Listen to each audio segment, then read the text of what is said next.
Good morning, good afternoon, and good night, one and all. We hope you are doing well. We hope you are feeling the holiday spirit carrying over, obviously, after Thanksgiving and the weekend and whatnot. This is Monday Football Monday on the SB Nation NFL show. A reminder before we go any further that this show is presented to you by our friends at DraftKings Fantasy Sports. Check out what DraftKings has to offer this season with code SBNFL because life's more fun when you're in on the action. DraftKings, the crown is yours. Gambling problem? Call 1-800-GAMBLER. Age and eligibility restrictions apply. Void where prohibited. See DraftKings.com for details. As mentioned, this is the SB Nation NFL show. You can subscribe to it wherever you get your podcast. Leave a rating, write a review. Those things make us very happy. You can also watch us on the SB Nation NFL YouTube channel. And if you do, you will see the whole crew together once again for the first time in many moons. The incredible Rachel Prevet is on the ones and twos. My name is RJ Ochoa. With me, as always, once again, Mark Schofield and JP Acosta, the best writers from SBNation.com. I don't care what James has to say. Mark, on the subject of moons, did you know that tonight is a full moon?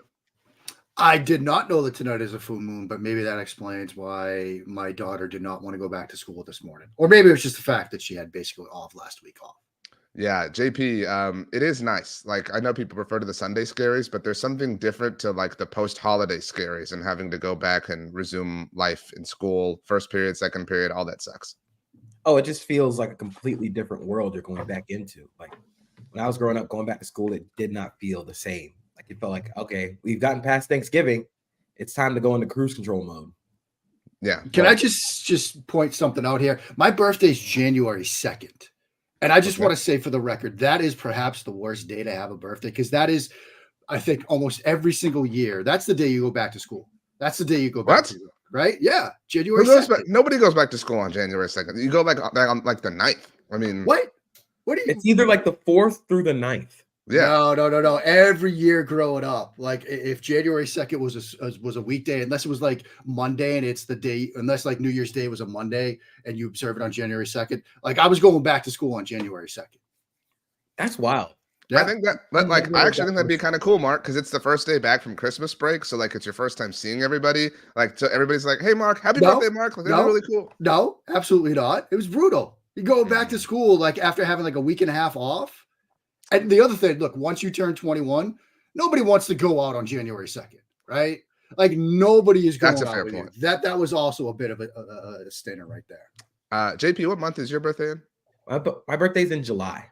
Okay, so that has its own pros and cons. I'm an October baby, and I feel like that's the best. I've said that like my entire life. That's quality. Yeah, I mean, you get like the fun fall, and then and Rachel, you're August. So you're Rachel, unless you were the young one of your graduating class, you're one of the first. If you're in October, first to turn 16, first to turn 21, first to turn 18, obviously. So life works out pretty well for you. I think you want to be in that October-November sweet spot. JP, were you old or young for your class? I was young for my class. I actually started school a year earlier than I was supposed to. So basically, I started school like I don't remember what age, but I should have when I was graduating high school, I should have been a junior instead of a senior. So like you graduated high school at 16 years old? I turned 17 like the summer before. Okay. I started my senior year. Okay. So you were last. So you were like last relative to like your friends to turn 16 and 18 and 20. Yeah, I've always been the youngest in every school environment that I've been in. I've always been the youngest person in the class. Okay. Well, the youngest person in this class at the very least here on Monday Football Monday. We are all together once again. Since we last spoke, Lightning McQueen became a subject of mainstream sports discussion. So some people, JP, are saying that Monday Football Monday is that influential. I think it is. I mean, we had Stephen A. Smith talking about Lightning McQueen on his podcast. Stephen A. Smith ever wants to come on, talk Lightning McQueen with us. The invitation's open. Mark, I think you'll understand this. When you have a young child, you watch movies in sequences. Like you don't watch them full on out. So my wife's son and I have seen about the first 45 minutes of Ratatouille. I wanted to tell you guys that kind of personally. It's pretty solid so far. Yeah, I mean, because when the children are young, you're not getting through the entire 90 minutes. Like you're just not. Like you're getting to nap time. That's what it's for. And so you will watch like the first half of Moana 452 times before you get to see the entire thing. But that's okay. Well, I feel like we have dilly-dallied enough. So Yeah. we've given everybody like something of everything to everyone Yeah. on this this Cyber Monday. I hope you both get some fantastic deals. But we have one game left in Week 12. It's gross. Nobody cares about the Bears and Vikings. We have 4 games that we're not going to talk about: the 3 Thanksgiving Day contests and the Black Friday deal. Mark, did you buy anything on Black Friday? I did. I got the bulk of my shopping for my wife done, although it was kind of painful because we were out at a movie. We saw the new Trolls movie on Saturday. Okay. Everybody else was watching Michigan, Ohio State. We were at the new Trolls movie, which was pretty good. The music, they did some sort of like, they spliced some songs together, some mixes and stuff. It was pretty cool. But I come home and like all the gifts for my wife are like on the porch delivered. And even though I had requested like the hidden gift boxes, no, they were all labeled. So my wife already knows 90% of the stuff that I got her. But yeah, did some shopping Black Friday, which prevented me from watching that Jets Miami game in its entirety. Although I did see the pick six on a Hail Mary, which is just that was beautiful. Sure. It was beautiful. JP, did you buy anything this weekend? Didn't have to be a Black Friday sale. I actually didn't buy anything Black Friday wise. We spent my girlfriend and I went up to Gainesville, spent some time with my family for Thanksgiving. It was very fun. We did not go see the Trolls movie, which I didn't realize came out this weekend, even though my baby sister loves Trolls.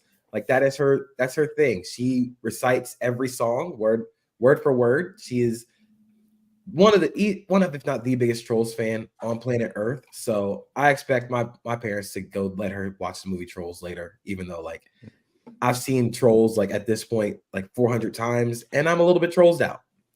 Okay. I think it was Can't Fight This Feeling that was in the Trolls movie, right? That was that was like the first one. Yeah. Okay. Yeah. All right.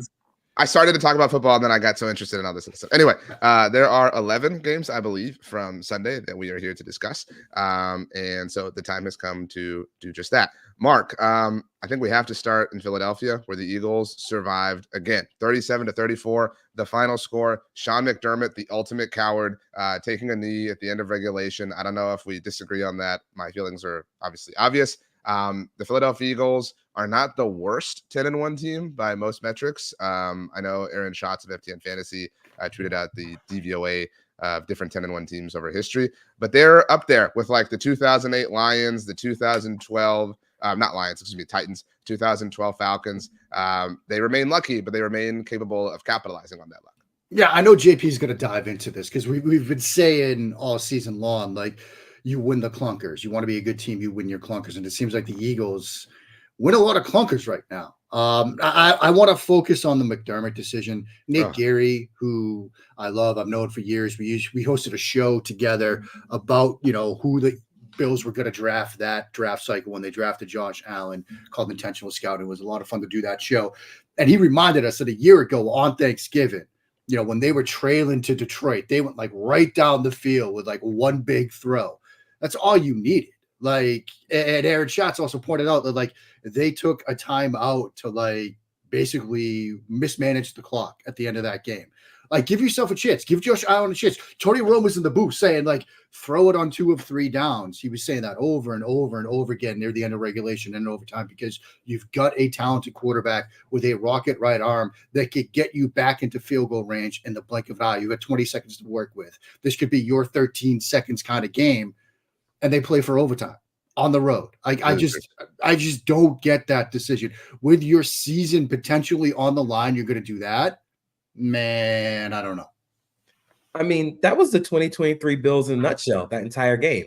Josh Allen goes supernova. I mean, that was a phenomenal Josh Allen game. You start to see him use his legs a little bit more. You see the throws that he was making, and, you come up short multiple times. You don't go for it. You don't try and go score, get in the field goal range with 20 seconds left, even though, like you said, Josh Allen has done that before. And then when you get into overtime, Gabe Davis forgets where the ball is and reminded me that Gabe Davis is the football version of J.R. Smith, where it's either a spectacular catch or he's forgetting where the ball is.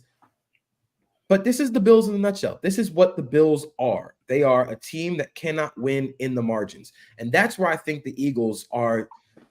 I think the difference in like the Eagles and a team that we kind of compare them to, like last year's Vikings. So I went and looked it up. Last year's Vikings team was, I believe, they were in the late 28th in DVOA. Right. The Eagles are 8th. It's not like this team is just barely scraping by. No, they're What not. they do, Yeah. They win the clunkers, but the thing that I'm most impressed about with the Eagles is how they win in the margins. They go forward on 4th down. You only have to get 9 yards in 3 plays. Yeah. Because that 1 yard, you can just push forward. They're always lurking around. You can never get them out of a game because they have the talent to overcome any mistake. Jalen Hurts did not play a great game. It was very clear that he is hurt. He is injured. He cannot run at all. But you have the deep throws to Devontae Smith. You have the Olamide Zaccheaus touchdown, which was a beautiful throw and catch. You have Devontae Smith, who had a phenomenal game. A.J. Brown, once again, was very good. But then you just have all these dudes. And at the end of the day, you have to beat them. You have to physically go out and win in the margins to take them down. And that's something where the Bills just don't have it. And that goes back to the coaching. The Eagles are a much better coach team, and they know how to win in the margins, which is what makes them the best team in the NFL. I agree with everything you said, JP. A lot of people, I think, are comping them to last year's Vikings, with the 1 possession wins. They're not that. Like, I'm certain there's a team out there in somewhat recent NFL history that they are reminiscent of, but it's not that team. I agree with you that they force you to beat. They will not lose a game themselves. Like that's what really separates them from most NFL teams. And we can point to several things that Sean McDermott has done, obviously this season, but certainly in this game that lost them, the game itself. Like you mentioned, Mark, the timeout to ice Jake Elliott. Like, what are you doing, dude? Like you might need that. Like, I mean, it was so stupid to burn that. And you mentioned the Detroit, obviously Thanksgiving performance. I think there was 23 seconds left, but I think they had all 3 timeouts. And so I recognize 20 seconds, 1 timeout, not the same, overall math. But if you have that timeout in your back pocket, you could potentially do this thing.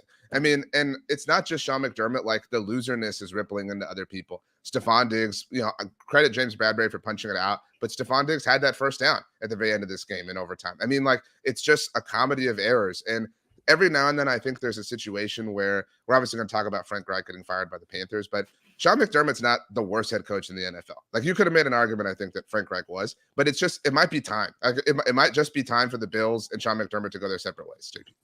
So I think there's an interesting corollary between a couple of teams that played this weekend. Sean McDermott is NFL Ryan Day. They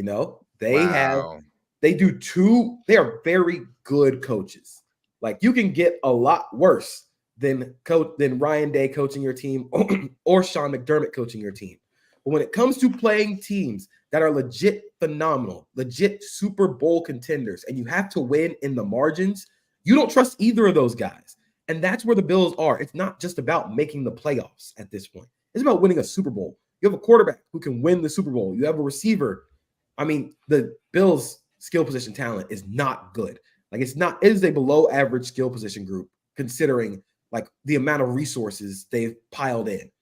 But you have the quarterback who can get you to that point. If you get Josh Allen in a playoff like scenario, there's nothing saying that he can't go on. I mean, if Joe Flacco can go on the run that got the Ravens to the Super Bowl, there's no reason Josh Allen can't do that. But they have a coach who is hamstringing them because he is so reliant on coaching to not lose instead of coaching to win. And that's where I think the biggest difference between Nick Sirianni and Sean McDermott lies is Nick Sirianni coaches to win, Sean McDermott coaches to not lose. Mark, I think that's really well said by JP. And I mean, I heard, I can't remember what like documentary it was, but Jim Kelly a few years ago, like prior to the Josh Allen era, was talking about how, they needed playoff games in Buffalo. And like, obviously everybody remembers the Andy Dalton moment and Buffalo reaching the playoffs. And it was this like kind of seminal thing. Well, like, they're cursed by their own success at this point. Like, they've become a Super Bowl contender. So when you're just this middling, potential playoff team at this point in time, like, it's not enough. No, it's not enough. And, spinning through Bill's X Twitter the past, say, 12 hours or so, you're seeing a lot of, have we wasted the Josh Allen years? And I don't think we're there yet because, look, he's still on the younger side. A lot of quarterbacks have won Super Bowls north of 30. He can still certainly do that. But I think there's this growing sense that they've wasted this particular window. Like, right. They had a window where, yes, Kansas City was certainly good, but you look around the division and New England has certainly fallen off, and the Jets are still sort of trying to figure out where they are and figure out the quarterback position. And Miami's getting good, but there is a window where they could have had like a nice 4-year run.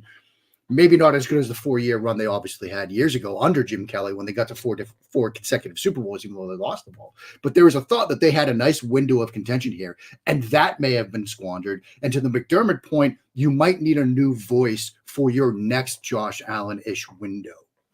JP, something I say a lot is I really believed that the 2015 Cowboys tried to build their team like they could go pick up where Dez caught it at Lambeau Field. Like they acted that way. Like that was, and it was part of their doom. And you know, that year Romo got hurt. There was a lot of other things, but the Bills have just been chasing the 13 seconds game, the 13 seconds moment. Like that's all they have done. They have acted like they could just, you know, sim to that moment, and you can't. And that's what separates them from teams like the Eagles. The Eagles lost the Super Bowl last year. They could have very well won it, and they didn't say like, oh, we're good, like whatever, we'll be totally fine. No, they understand that you have to climb the mountain every single year, and the Bills are just unwilling to do that.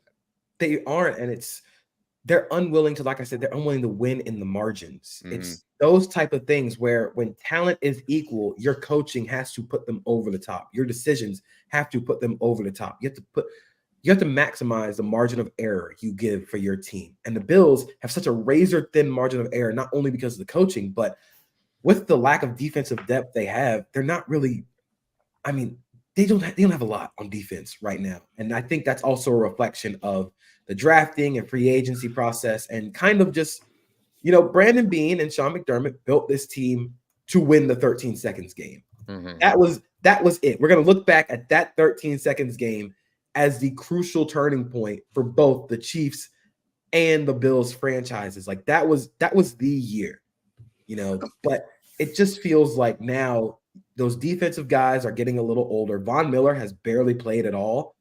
And when he does, he's not making as much of an impact. Jordan Poyer and Micah Hyde are getting a lot older. Matt Milano's not playing because he got hurt.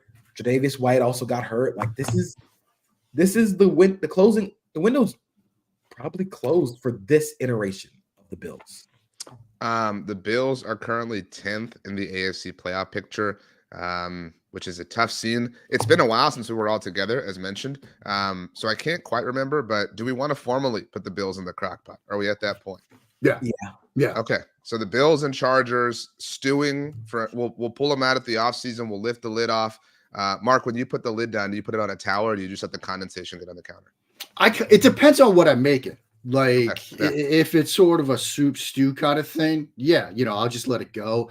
We put the green bean casserole in the crock pot on Thursday to kind of, you know, ease things for us. I used the towel there because you don't want that to get overly soggy. So it kind of depends on what we're doing. Also with the Chargers, can we just forget the crock pot with them? I think I'm so tired of that team. Well, do you want to go there? I guess we can kind of get through it. I mean, and the Ravens deserve our love and affection. The Ravens, shout out Rachel, did win on Sunday Night Football 20-10. Looked a little bit tense for a bit, Mark. But the Chargers, look, I heard a lot of people, Mark, say that Kellen Moore was finally free of the Cowboys. Kellen Moore was going to run away.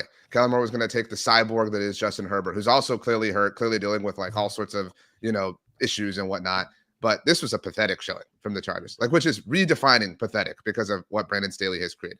Yeah. I mean, look, this was yet another Chargers game. I mean, 1-score game near the end of it. You have a chance to pull out a win like they had against Green Bay and so many other times before, and you end up losing. I know we're going to get to Baltimore and they deserve more of our attention than the Chargers, but this is just, it's exhausting.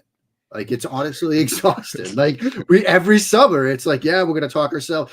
You know, you got people like one of the dumb writers at SBNation.com wrote a piece on how Kellen Moore is the person that's going to unlock the greatness that is Justin Herbert. Oh, wait, that was me who wrote that last summer.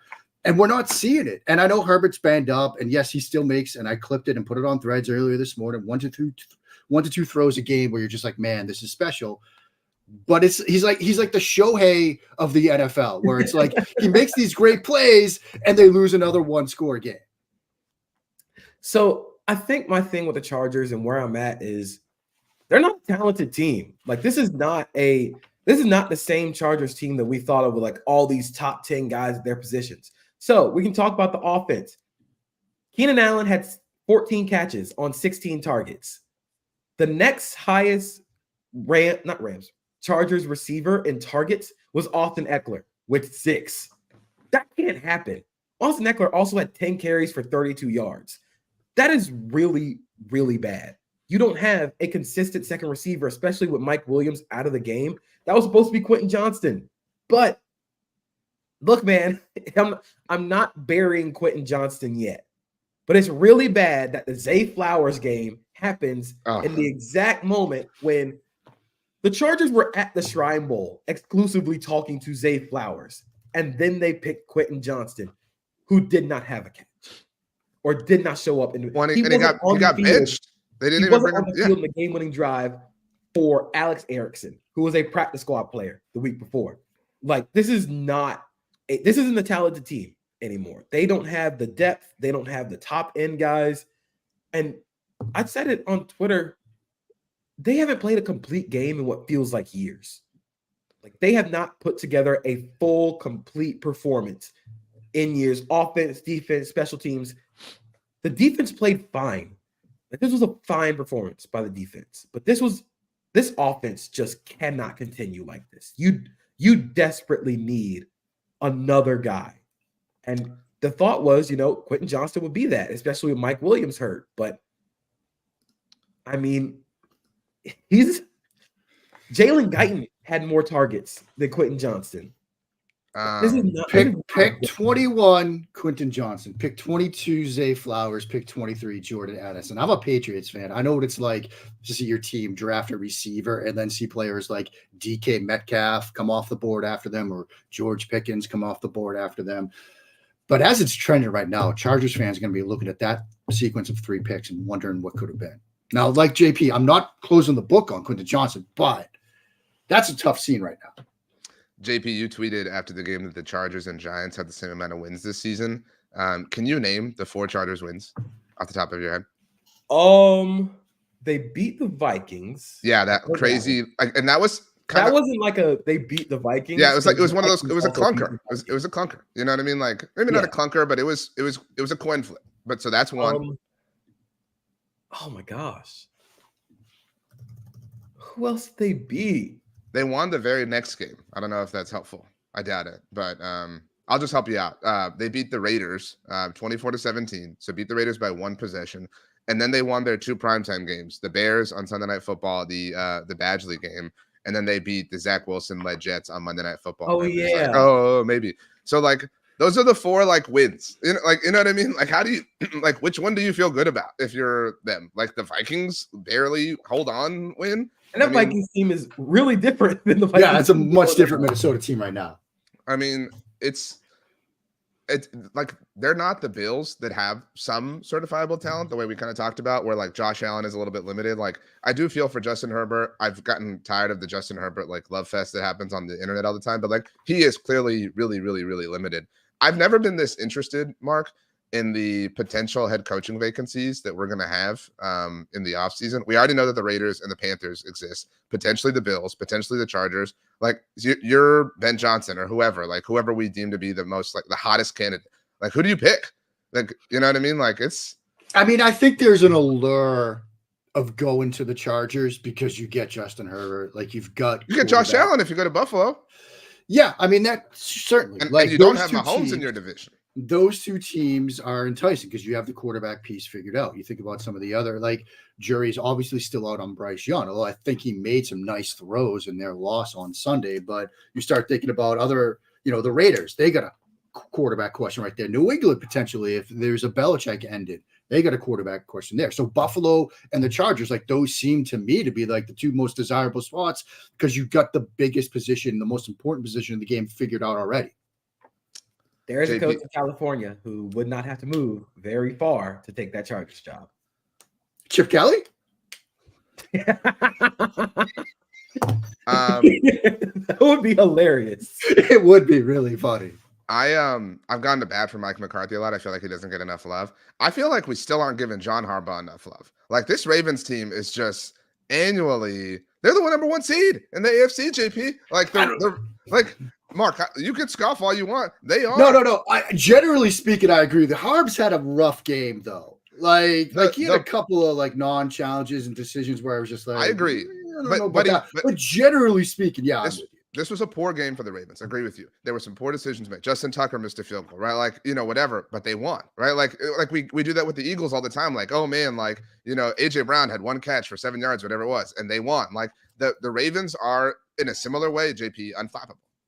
They know how to, I'm not gonna say they know how to win close games, because some of those losses that they've had this year were close games, but they also can maximize the margins because they have the talent. Like, I was thinking about this before half. Even when Justin Tucker missed a field goal, all you got to do is get across midfield and you're in Justin Tucker range. It's like having Justin Tucker is like the kicker version of like, if you get across that court with Steph Curry, he can shoot from there. Yeah. And like, you got to play up, but you have the talent now. The receivers for the Ravens really stood out. It wasn't just Zay Flowers, Rashad Bateman, Odell Beckham turning back the clock. He had a few slants versus off coverage where I'm like, oh, this is like Giants OBJ. Like, he's restoring the feeling, but they do a good job of winning within the margins. And Mike Macdonald is the best coordinator in the NFL in terms of just week in and week out, getting the most out of your guys. That defense is phenomenal. They fly everywhere. Kyle Hamilton is having a phenomenal year. He's getting production out of Jadeveon Clowney, who signed a 1-year deal in August. So he was a street signing. Like, if we're asking for like anybody to be a head coach this offseason, it's Mike Macdonald is the first name that's going to come up, because he has shut down some of the league's best offenses and brightest like offensive minds. Like, you think of Shane Waldron, only scored like 3 points. Ben Johnson and the Lions only scored 3 points against that defense. Kellen Moore only able to generate 10 points against the defense. Like, he is a big game coach and a big, like, they get up for big games, and you can tell that they get up for big games because of how physical they are. And that's, if they can hold on to the 1 seed, like, now you got to go to Baltimore and face that team, which is going to be really tough. I think it's annoying, but every year at free agency, people love to be like, well, these guys are free agents for a reason, right? Like, their team didn't bring them back for a reason. When Wink Martindale left the Ravens, everybody was like, oh my gosh, like, what's happening here? Ravens kind of hung on, stabilized, and I think they look pretty smart. I mean, like, that's the Ravens way. Mark, are you ready to move on and upset JP? Sure, we can do that. Well, JP, I follow a lot of Houston media because I'm a Houston Astros fan, and they're pissed. They feel like this game was rigged for the Jaguars. They feel like the NFL just wants their shiny, toy Trevor Lawrence to win the AFC South. How was Tank Dell not ruled in bounds? The NFL is rigged, JP, for the Jaguars. Come on, man. Are you embarrassed? I want you to re-say that sentence out loud, just so we know what we're arguing here. The NFL is rigged for the Jacksonville Jaguars. I think it's silly. Go off, dude. Understand what we are saying here. The Jaguars are the benefit of NFL officiating. Like, come on, man.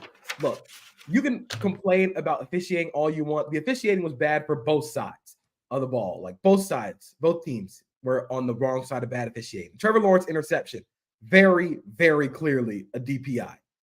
Like, it was so clear of a DPI. Evan Ingram stopped running because he thought he was going to get the call. And then everybody stopped running, especially after Stingley caught the pick. It's like, oh, where's the flag coming in? Oh, no flag. Let me start running then. Look,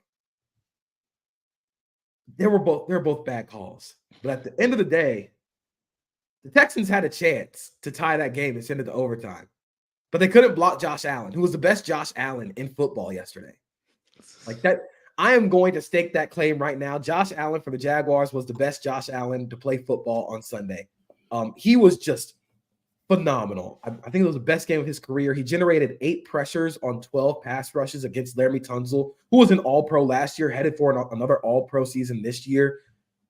And we got what we wanted. We got the superstar showdown at quarterback between Trevor Lawrence and CJ Stroud. Both guys played phenomenal. Trevor Lawrence had 364 passing yards, 2 total touchdowns. Could have been a lot more if Calvin Ridley didn't drop that go ball for a touchdown and Christian Kirk didn't get blinded by the light.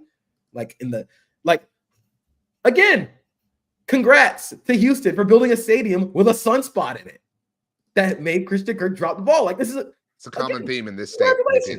Congratulations for having that. And the Jaguars still won the game. we say it a lot, win your clunkers. The Jaguars did not have a great game and won 24-21. That has been kind of the MO for this Jacksonville team. They have not played their best football yet because they're still trying to figure it out on offense. And one of the things that they're still trying to figure out is how to block up front. If they lose Cam Robinson for an extended period of time, that run blocking goes from bad to worse. He is their most physical run blocker. He's the emotional tone setter of that defense. They couldn't run the ball at all. So I think that what this is going to lead to is Trevor save us. Trevor throw the ball a lot like he did in this game. And he was on it. You could tell this was a big game. He was throwing smoke. Like not the touchdown, the first down to Calvin Ridley, where he threw it directly in between Derek Stingley's hands and Ridley caught the ball. Like that's a top tier throw. Like this was a reminder that Trevor Lawrence is still one of the best quarterbacks in the league, one of the best young quarterbacks in the league. CJ Stroud was once again phenomenal. Both guys played great, but again, it is the winning in the margins, and it's having Josh Allen completely game wreck the Texans on the last drive, where you end up having to settle for a 58-yard field goal at the end of the game. Mark, nobody evaluates the quarterback position like you do. CJ Stroud is the best rookie quarterback since who in your mind? Just performance of their rookie season for the audience's sake. We're not at a projection based. Yeah, I mean, potentially the guy he played against. But he's been phenomenal.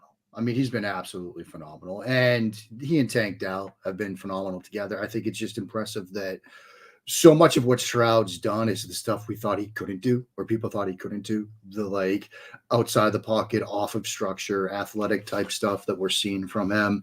And he told us at the combine, like, look, maybe I regret not doing more of that. And he did it against Georgia, but you're seeing it on a weekly basis. I think it was fascinating. So that you get the doink shot, Houston loses this game. And Adam Ward, our tremendous social media producer, like pointed out, they panned to the crowd and Texas fans were kind of like, okay, whatever.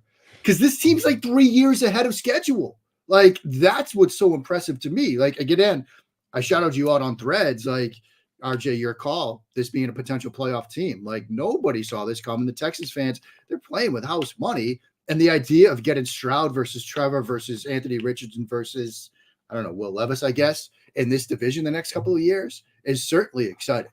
I thought this was a great game from Trevor. I thought it was a great game from Josh Allen. JP's point about the best Josh Allen of the day, I think, is a good one.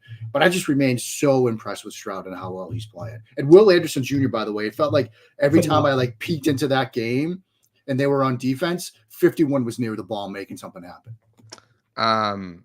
Houston's currently outside of the AFC playoff picture, but still enough time for them to obviously kind of figure things out. I believe they still get to play Cleveland, if I'm not mistaken. So that's obviously a kind of an important game for them as far as the remainder of the regular season. JP, at one point in time on Sunday, the Jaguars held the number 1 seed in the AFC, which was a lot of fun. So I'm somewhat say this tongue in cheek. These are the Jaguars' remaining games. This is a question for both of you, obviously. Cincinnati on Monday Night Football, not the gauntlet that we obviously expected it to be. At Cleveland, kind of fading a little bit, which helps out Houston obviously as well. Baltimore, at Tampa, again, kind of it's not even a clunker. Carolina, who's a bunch of frauds, and then at Tennessee, the biggest frauds in the AFC South. That being said, if you don't think that Kansas City can find a way, Baltimore's remaining games, they're on bye. They get the Rams, that Jaguars game at San Francisco. That's a really critical game as far as the AFC playoff picture. Miami and then Pittsburgh. And similarly, the Chiefs' remaining schedule, they have the Packers on Sunday Night Football, which is going to stink. Buffalo at who's fighting for their playoff lives, at New England, Las Vegas, Cincinnati, at the LA Chargers. I think the Jaguars have the friendliest schedule down the road, JP. Like, it's not impossible. Like, again, and if the Chargers get like a weird Week 18 win against the Chiefs, like that could be what does it. And it's not only the Chargers getting a Week 18 win; it's the Chargers potentially fighting for their playoff lives in a Week 18 win. I don't know about that. I mean, they're 13th in the AFC. Yes, but let's come back down to earth a little bit here. Of course, but the Jaguars for a moment in time were the number 1 seed in the AFC. Like, that is something I didn't think I would be saying at all in like my entire existence as a Jaguars fan. But that Baltimore game is the biggest game of the year. You got to go. I believe it's on the road. You got to go to Baltimore and beat them. You win that game, you potentially have the inside track for the 1 seed. And even then, like this upcoming Monday night game against the Bengals, like this is another like landmark game. This is a big isolated game, Monday Night Football in Jacksonville. It's gonna be fun. Like I can't believe I'm saying this, but the Jaguars are fun. Like they're a fun football team. They're a really good football team. And I think my biggest thing for this Jaguars team is getting the number 1 seed in home field advantage might be a little bit of a disadvantage for them because they're undefeated on the road this year. Like I think the Jaguars, and I've talked about this with some of my former co-workers at Big Cat Country. The Jaguars are a lot better when everybody hates them. Does anybody ever hate them, JP? Like, no, hates the Jaguars? They need to be the underdogs. That's what I'm saying. There's a difference between being hated and being the underdogs. They need to be the underdogs. The Jaguars have always been the underdogs. And now that everybody likes them and everybody's picking them, it's like they have performance anxiety sometimes. Like the 49ers Jaguars game, performance anxiety plus the 49ers are just a wagon. Maybe the Jaguars just need to be like, nobody needs to pick the Jaguars. Nope. Everybody from this point on, do not pick the Jaguars to win the big games because that's when they perform the best. Mark, you know all about being hated, obviously. Again, difference between that and being an underdog. I don't think anybody hates the Patriots right now, except for maybe Patriots fans. 10-7, the final score at MetLife Stadium. Tommy DeVito, Tommy Cutlet. I mean, look, he made some really good throws in this game. Like, he had a couple of hole shots. Jalen Hyatt played well, but like this is just Mac jokes. Which, by the way, is my favorite title ever when I dropped that into the SB Nation Slack and auto-corrected Jones to jokes. I thought that was tremendous. Bailey Zappi, like, it's just a constellation of bad for that Patriots offense. I will say my favorite part of watching this game, because this was the game that I had the audio on, because, again, Patriots fan, was Jonathan Vilma. The heroic effort from that man to keep saying, look, these are two great defenses going at it. Just absolutely tremendous. I mean, look, the old linebacker saying these are two great defenses. No. These are two pretty bad offenses. Yes, Tommy Cutlet's made some throws. His family in the stands, absolutely tremendous. But these are just two bad offenses. And I just cannot wait until this season is over in New England. If the Patriots don't secure the number 1 overall pick, is it a failure? Like, are you at that level? No. I think the failure will be when they secure the 2nd overall pick and take the Notre Dame tackle. Like, I mean, JP has prepared me for that. And it just seems like such a Belichick, if he's still there, move that I've almost accepted it at this point. I know it's not even December, but I've almost accepted it. Tommy DeVito outperformed both Patriots quarterbacks. Like that is a damning statement if I ever heard one, including like the 1st round pick at quarterback. It's just I don't know what else to say about this Patriots team except like Drake May or Caleb Williams coming down the pipeline. Like you better hope. Like this game was so bad that there was an extended period in the 2nd quarter when it was a scoreless tie and the Giants were driving into New England territory where they just cut to Michael Strahan and Gronk in the studio and waxed poetic about the 2 Super Bowls these franchises played against each other and weren't even showing what was happening in the game. Like they would cut to a play and there would be no play-by-play. They would just ignore it. And it's like, this is how far the Patriots have fallen. I will say it is very cool that they had the videos of Tommy DeVito's family at the game. The most Italian family I've ever seen. Oh, yeah. Like they were all doing this. And then Tommy DeVito was asked to explain what this means. And it was just incredibly funny. Like I love that he's leaning in on the gimmick. Shout out to the big ragu. Yeah. That's fine and fun, I suppose. But the Giants winning this game came at a cost. They are now not even last in the NFC East. They don't even have a top 5 pick. If the Giants go through all of this sludge this season, Mark, and don't have a top 5 pick, that feels like a failure. Yeah, but they get the Eagles twice. Like they're going to lose some games down the stretch here. Like I'm not too worried about. Do you think any of the top 5 teams are going to win games though? Carolina, Arizona, New England, Chicago, Washington. I think Washington will probably win a game or 2. I mean, Carolina will probably have the post Frank Reich fire and bump, or maybe they steal a game here. Like, I don't know. I mean, the Giants are fascinating because what do they do? I did a show with our great friend Ed Valentine, a preview in the 24 draft class, and the number of Giants fans who responded to the tweet for it saying, we don't need to draft a quarterback, we have to draft offensive line and things like that.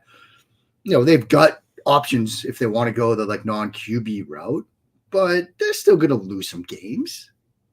And look, even if they don't get into the top 5, Jaden Daniels and Brian Daboll, you could talk me into that.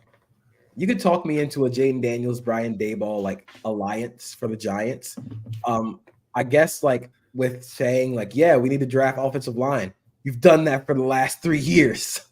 Like at some point it becomes like maybe the development isn't as good as you would hope. Like maybe the offensive line coach has got to go.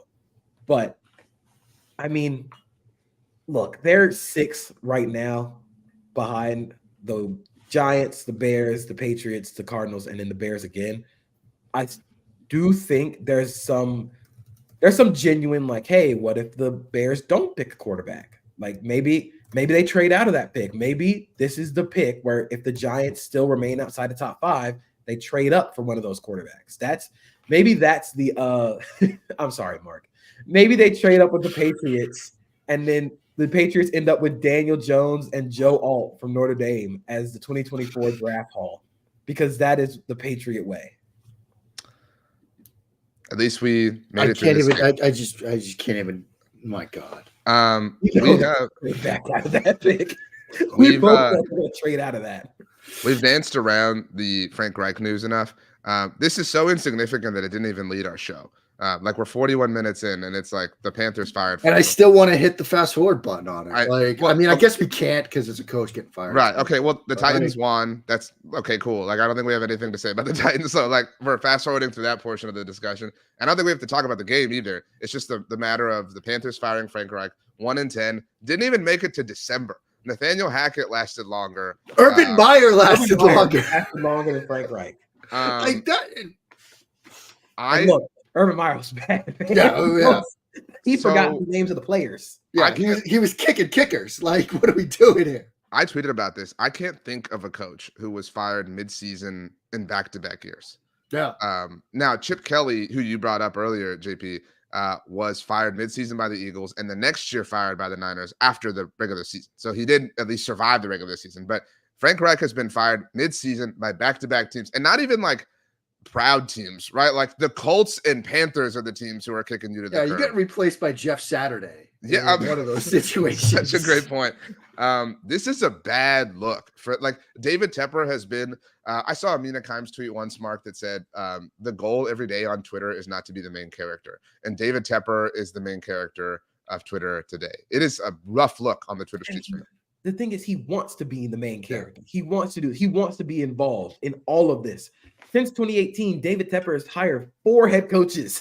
Like it's not only that he's making poor decisions, he's making poor decisions quickly. It's like, yeah, at least you're cycling in bad coaches year after year. What is appealing about this situation for an aspiring head coach? What is appealing about Carolina? You don't have a first round pick.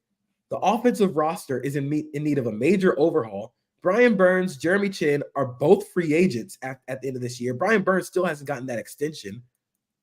Why would you want to go here? And plus, if you're an offensive mind, you're going to be strapped to Bryce Young. You have to resuscitate that. You have to resuscitate Bryce Young, which I don't think is a major issue, but you're tied to that quarterback. You cannot bring in a new quarterback because you spent so much capital on moving up to get him. What is appealing about this? And over the top, you're going to have Scott Fitterer as your GM unless they make another decision. And you're going to have David Tepper as the owner who wants to make all these rash decisions, which is why you're here in the first place. This is not a good job for anybody to want. But it's a job, so somebody's going to take it. The benefit, Mark, is that you're probably just getting paid a lot of money, right? Like you're selling out. Like every hiring cycle, there's like one job that like nobody wants, but somebody's going to take it because it's an NFL head coaching gig and you're going to get paid a lot of money. But there's very little to like, as JP just walked us through, about walking into this situation, at the top of which is you're going to be under David Tepper, who, yes, wants to be the main character on Twitter every day. And today he probably will be, unless the guy that fired Frank Reich last year decides to get on the tweets and tell us some more stories. But like, yeah, this is not a good environment to walk into. And it's not a good environment, let's be honest, for Bryce Young. Like, as we've seen over and over and over again, like uncertainty and change is bad for a young quarterback. Just ask Mac Jones, who got to have Matt Patricia as his offensive coordinator last year, or Marcus Mariota, who went through how many different offensive coordinators during his time in Tennessee. Like, changing things around the young quarterback is never a good thing. It rarely ends well. And now this is what you're going to do for Bryce Young. Like, it's a bad look.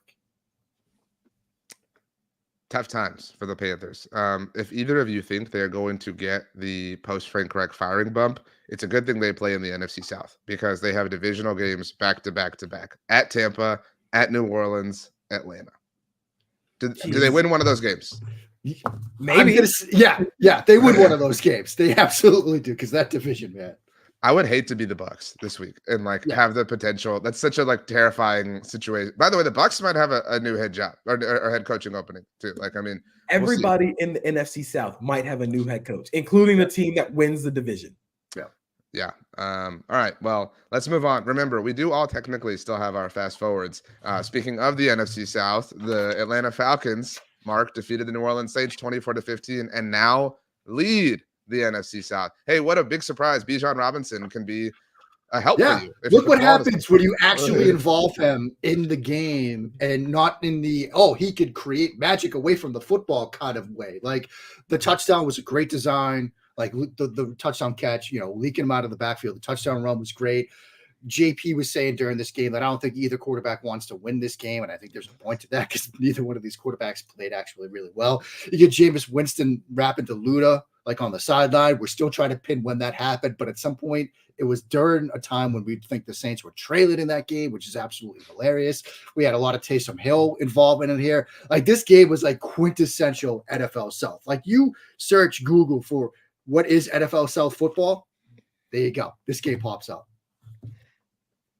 The Saints are in a cap hell that they cannot get out of. Like, this is not a good environment. Like, you spent all this money on Derek Carr, who has been bad. Like, the interception was partially a great play by Jesse Bates, who has been an all-pro this year, played at an all-pro caliber level this year. But Derek Carr stared down that receiver. I think the most quintessential Derek Carr play came, I think, midway through the third quarter. The Saints are trailing. It's like 3rd and 6, and they're close to the red zone. He evades pressure, and there is a lane for Derek Carr to run and go and get the first down. Instead, he throws a check down to Alvin Kamara, who is blanketed by a receiver, and that is the end of the drive. Like, this is what Derek Carr is, and I just don't I don't get what they're trying to do. Like, you keep pushing it back. You keep pushing the cap hell back. Keep pushing it back. Eventually, you're going to have to pay that bill. Like, eventually it's going to have to come up. And this might be the year for them to actually be like, okay, we got to blow it up. We got to reset, because this is not you. If you can't win this NFC South, you're not winning any future NFC Souths. And I mean, the Falcons, they don't want to win the NFC South. They are actively trying to not win the NFC South, but they're kind of falling backwards into it. And does anybody can we put anybody else in the playoffs instead of these teams? As a Cowboys fan, I'm very excited about whoever's going to win this division. But the Falcons are not going anywhere, JP. They visit the Jets next week. Then they get the Bucks, and then they're in Carolina, and then the Colts, and then they end their season at Chicago and back in the Superdome. By the way, I've always hated how these two teams in their building share a sponsor. That's so stupid. I hate that so much. But I know that's not an original take, but whatever. Are we done with this? Can we move on?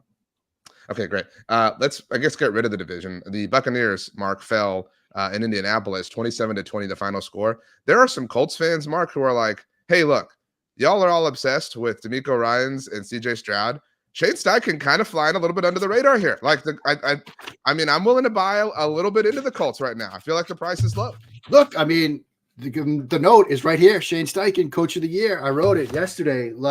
I think he's earned some consideration. And what's fascinating to me, rewatching this offense from yesterday, this morning, it's basically the offense that they built for Anthony Richardson.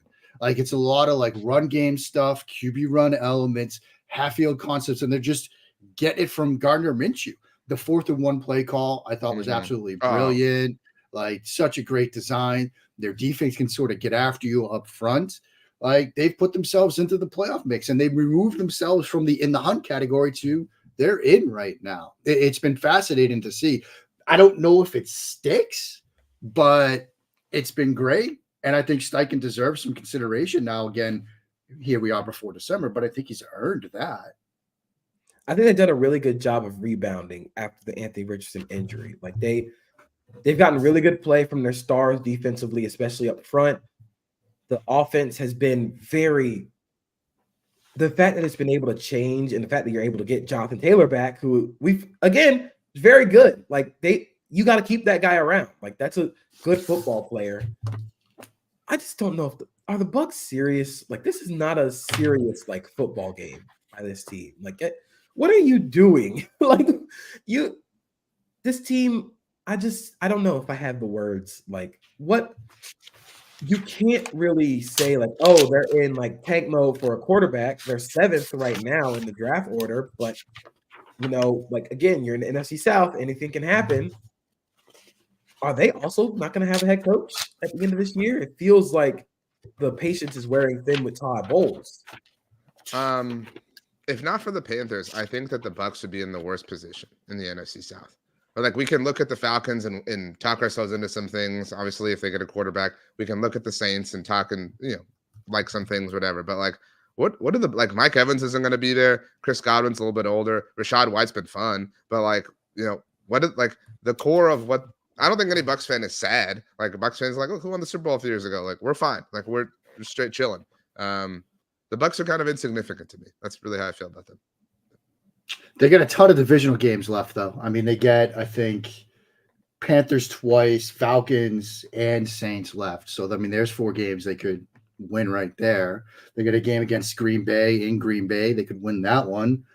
The toughest game left is Jacksonville at home. Like, yeah, I don't know what they're doing. We don't know what Tampa Bay is doing. It's a weird team. They might have a head coaching vacancy at the end of the year. But to JP's point from earlier, they could win this division and still have that head coaching vacancy.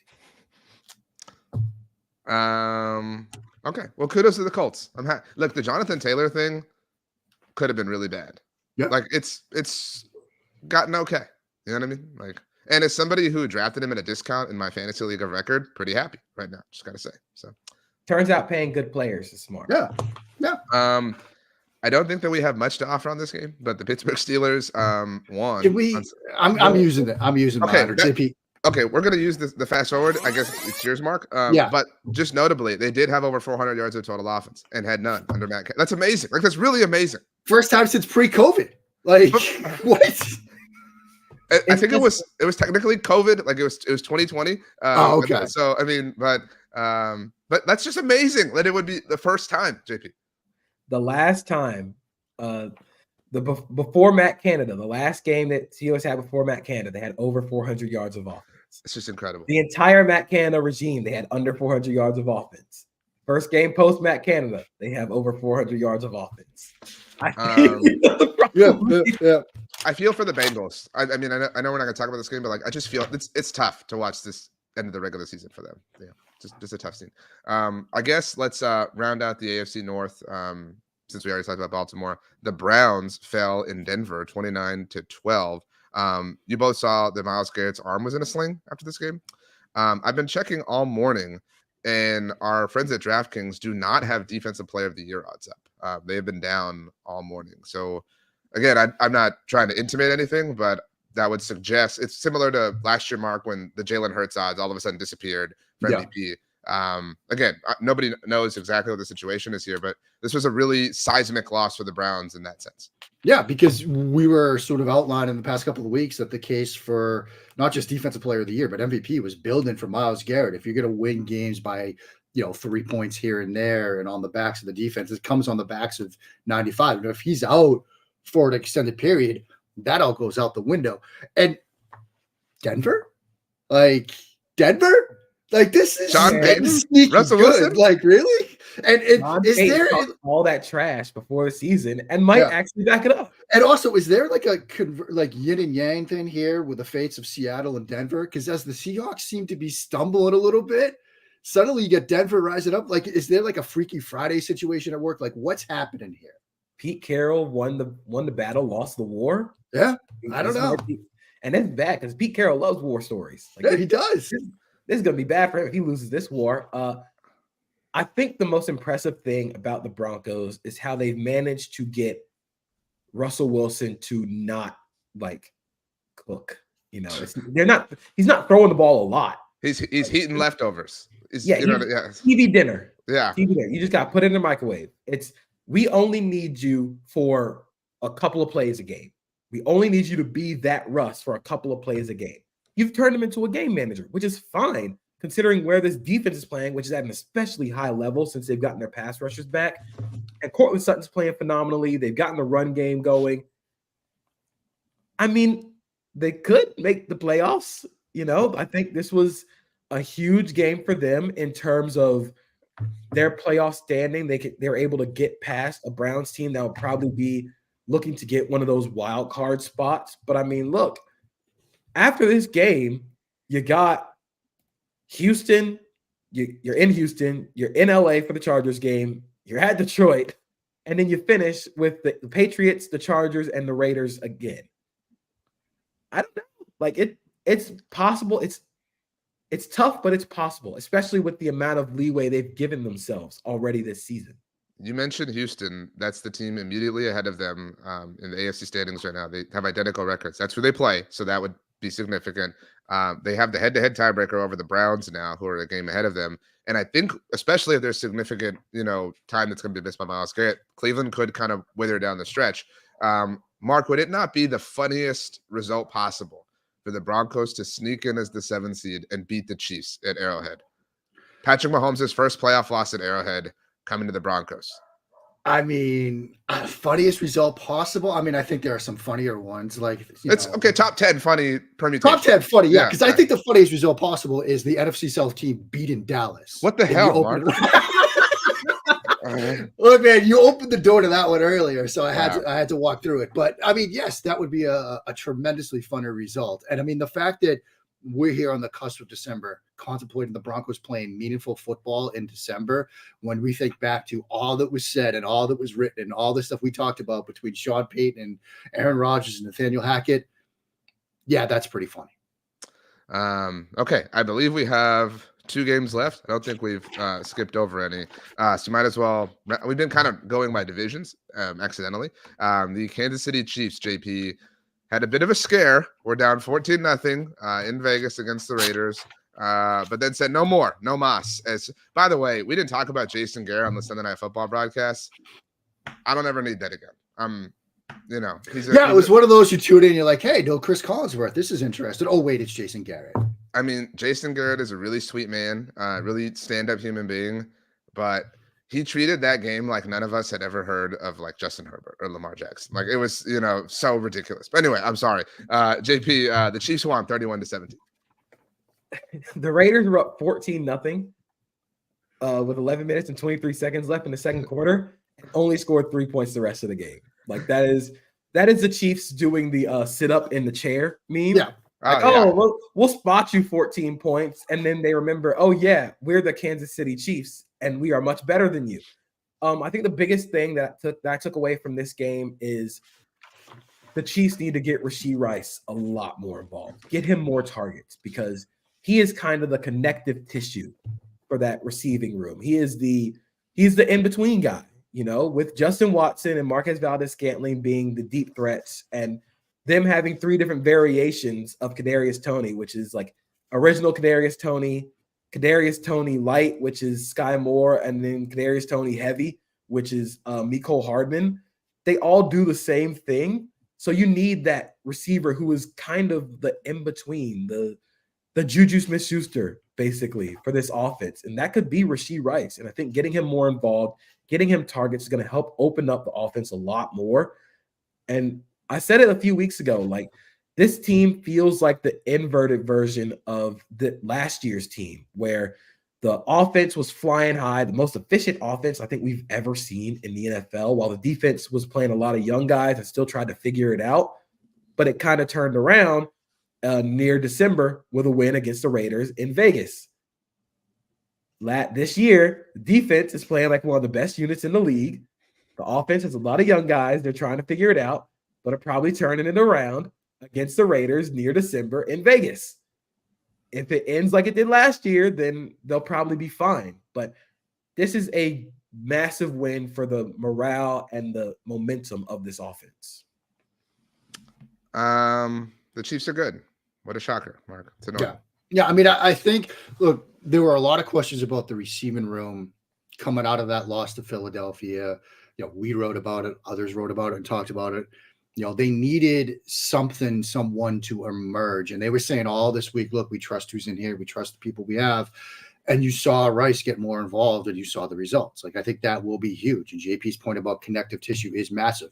JP's been talking for a long time about how they miss Juju Smith-Schuster. And he's right, because, when you can double or bracket Travis Kelce, the rest of the receivers they have are really outside the numbers types of players. You need one more sort of over the middle kind of element that can pull some gravity away from Travis Kelce. And if Rice can give you some of that, and we saw it yesterday, that's going to be huge for this team. One more game. Who's ready? I don't have one, but I mean, really? I'm using my fast forward on this one. You don't want to talk about the Rams? 37-14?